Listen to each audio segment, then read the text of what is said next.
Lee Van Cleef wasn't born to be a hero. He was born to command the shadows. Born on January 9, 1925, in Somerville, New Jersey, he grew up in a disciplined household shaped by precision and hard work, lessons learned from his watchmaker father. That same precision would later define his acting. After serving in the U.S. Navy during World War II, where he saw real combat and developed the steely calm that would mark his screen presence, Van Cleef returned home changed, sharper, quieter, more intense. Hollywood didn't know it yet, but it had just gained one of its most unforgettable faces. At first, the industry didn't treat him like a star. He drifted through small roles, often uncredited, playing henchman and gunman. In High Noon, he barely spoke, yet audiences remembered his eyes. Those sharp cheekbones, that hawk-like stare, he didn't need dialogue to intimidate. But Hollywood boxed him in. He was the villain. Always the villain. Then came a devastating car accident that nearly ended everything. For a time, it seemed his career would fade into obscurity. And then destiny arrived in the form of Sergio Leone. Leone saw something others didn't, not just a heavy, but a force. Casting Van Cleef in for a few dollars more changed everything. Suddenly, he wasn't just the bad guy, he was the man you couldn't look away from. And when he stepped into the role of Angel Eyes in The Good, the Bad and the Ugly, starring alongside Clint Eastwood, he didn't just play a villain, he redefined one. Cold. Calculating. Intelligent.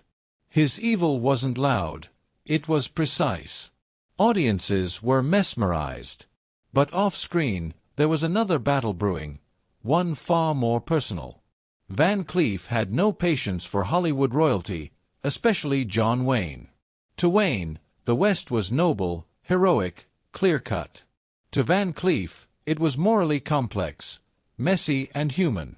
Their differences weren't just professional, they were ideological. Wayne embodied traditional American heroism.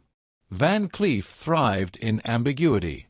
Where Wayne stood tall as the symbol of old Hollywood, Van Cleef represented the evolution of the genre, darker, grittier, more honest. Their acting styles clashed. Their politics clashed. Even their presence clashed. Wayne was larger than life, commanding every room. Van Cleef was quiet, observant, and razor-sharp. The tension between them became the stuff of Hollywood legend, a rivalry fueled by pride, philosophy, and two completely different visions of the American West. Yet behind that hardened exterior was a devoted father and family man. He once lost part of his finger while building a playhouse for his daughter, a painful reminder that the man who played ruthless gunslingers was tender where it mattered most.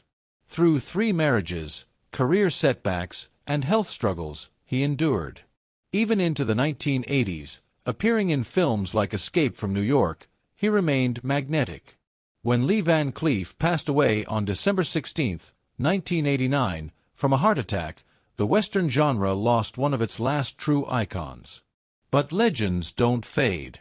They linger in close-ups, in silences, in the slow burn of a stare before a duel. Lee Van Cleef didn't need to be the hero of the story. He became something far more powerful, the villain you secretly admired, the gunslinger with a code, the man who proved that sometimes the most unforgettable presence in the room is the one standing in the shadows.